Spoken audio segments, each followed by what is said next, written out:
बहुत समय पहले पहाड़ों और नदियों से घिरे एक समृद्ध राज्य सूर्यनगर में एक विशाल और सुंदर महल था।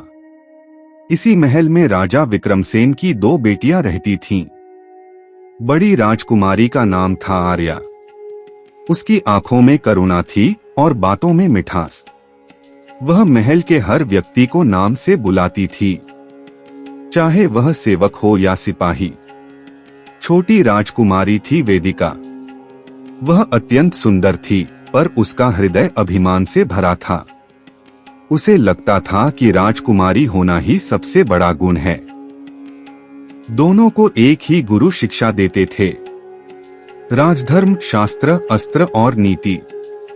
पर जहां आर्या हर शिक्षा को जीवन में उतारती, वहीं वेदिका केवल शब्द याद करती थी। एक दिन गुरुजी ने कहा, बेटियों, याद रखो, कर्म ही मनुष्य की असली पहचान है। आर्या ने यह बात मन में उतार ली। वेदिका मन ही मन मुस्कुराई और सोचने लगी, कर्म नहीं, राजसी जन्म ही सब कुछ है। महल के बाहर सूर्यनगर की प्रजा अपने जीवन में व्यस्त थी। कोई किसान खेतों में मेहनत करता, तो कोई व्यापारी दूर दूर तक व्यापार करता। आर्या अक्सर छुपकर प्रजा का हाल जानने जाती। वेदिका को यह सब व्यर्थ लगता।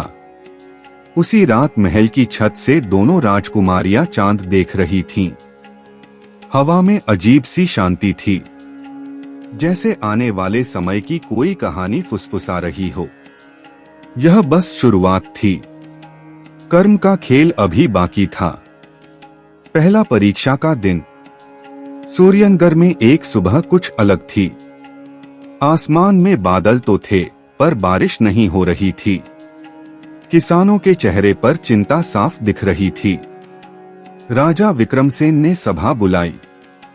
उन्होंने दोनों राजकुमारियों को अपने पास बैठाया और कहा, राजकुमारी बनने के साथ साथ तुम्हें प्रजा का दुख समझना भी आना चाहिए। उसी दिन राजा ने आदेश दिया कि दोनों राजकुमारियां अलग अलग गांवों का दौरा करें और देखें कि प्रजा कैसे जी रही है। राजकुमारी आर्या साधारण वस्त्र पहनकर गांव पहुंची।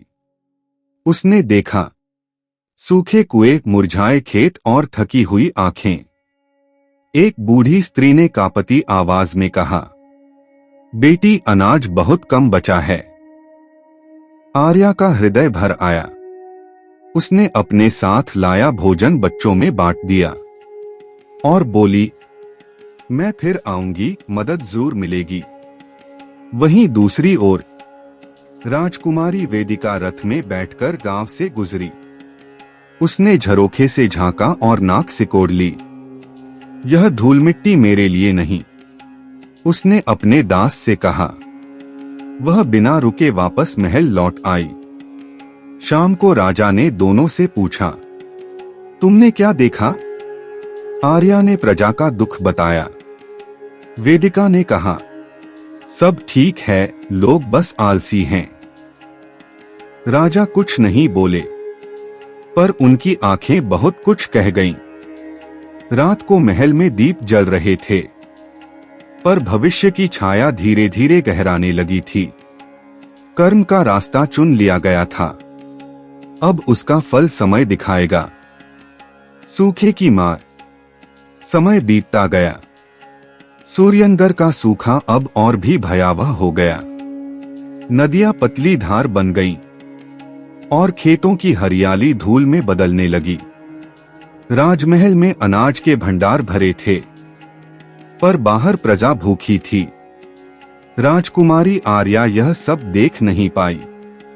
उसने पिता राजा विक्रमसेन से विनती की, पिताजी, अगर महल का अन्न प्रजा को मिल जाए तो कई घरों के चूल्हे जल सकते हैं।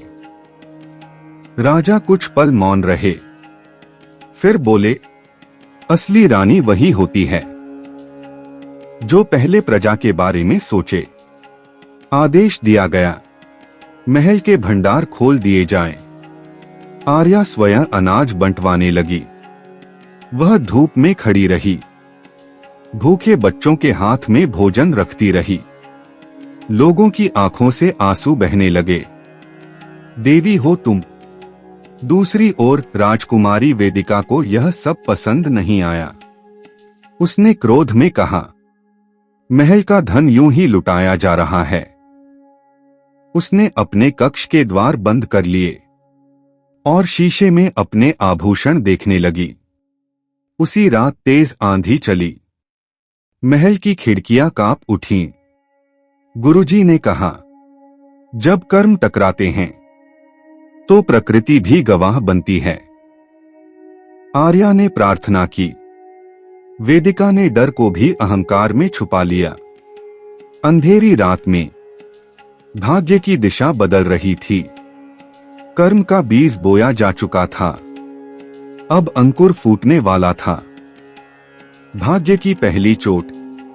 सूखे और आंधी के बाद सूर्यनगर और कमजोर हो गया। राजा विक्रमसेन बीमार पड़ने लगे।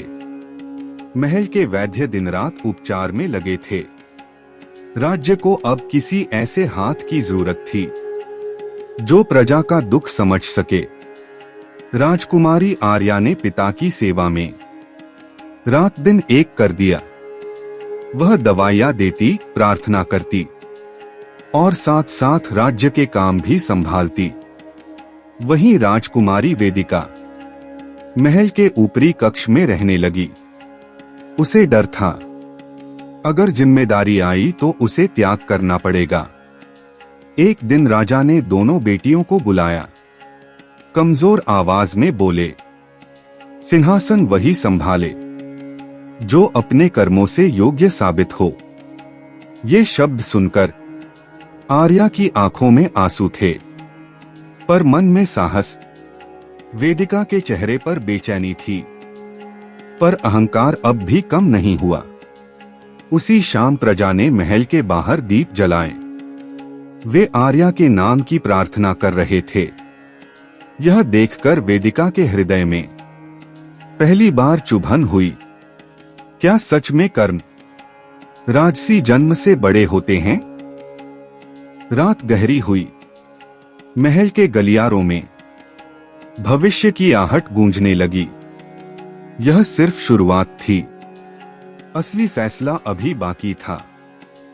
राजा विक्रमसेन की हालत दिन ब दिन बिगड़ती जा रही थी। पूरे सूर्यनगर में शांति तो थी, पर हर दिल में डर बस गया था। राजा ने अंतिम बार राजसभा बुलाने का आदेश दिया। सारे मंत्री, सेनापति और प्रजा के प्रतिनिधि उपस्थित थे। कमजोर आवाज में राजा बोले, राज्य की रक्षा तलवार से नहीं, कर्म और करुणा से होती है। फिर उन्होंने दोनों राजकुमारियों की ओर देखा। मंत्री आगे आए और बोले, हमने देखा है किसने धूप में खड़े होकर भूख मिटाई और किसने शीश महल में खुद को सजाया। सभा में सन्नाटा छा गया। वेदिका का चेहरा पीला पड़ गया। पहली बार उसे अपने कर्मों का आईना दिखा था। उसने कुछ कहना चाहा, पर शब्द साथ नहीं दे पाए। आर्या ने सिर झुका लिया। उसे गर्व नहीं, जिम्मेदारी महसूस हो रही थी। राजा ने आंखें बंद कर लीं। एक आंसू उनके गाल से बह गया। उसी क्षण सब समझ गए, फैसला हो चुका है। वेदिका महल से बाहर निकल आई। रात की ठंडी हवा में उसका अभिमान टूट रहा था। कर्म ने अपना निर्णय सुना दिया था। अब केवल अंतिम अध्याय शेष था। कर्म का फल। अगली सुबह सूर्यनगर की हवाएं भारी थीं। राजा विक्रमसेन ने अंतिम सांस ली और पूरा राज्य शोक में डूब गया। राजसभा में घोषणा हुई, राजकुमारी आर्या सूर्यनगर की नई रानी होंगी। प्रजा ने फूल बरसाए, ढोलनगाड़े नहीं बजे, क्योंकि यह उत्सव नहीं, विश्वास का दिन था। रानी आर्या ने सिंहासन पर बैठते ही कहा, यह ताज मेरा नहीं, यह उन कर्मों का है जो मैंने प्रजा के लिए किए। उसने पहला आदेश दिया, सूखे से पीड़ित हर परिवार की मदद होगी और राज्य का हर बच्चा शिक्षा पाएगा। सूर्यनगर धीरे धीरे फिर से हरा होने लगा। बारिश आई, खेत लहलहा उठे, जैसे प्रकृति भी अच्छे कर्मों का सम्मान कर रही हो।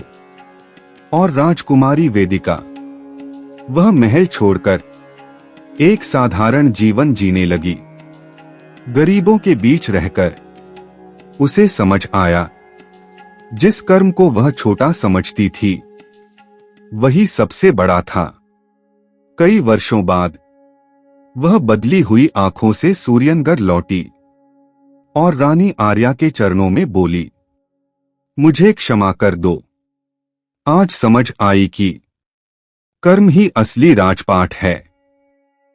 रानी आर्या ने उसे गले लगा लिया, क्योंकि सच्चा कर्म क्षमा करना भी सिखाता है।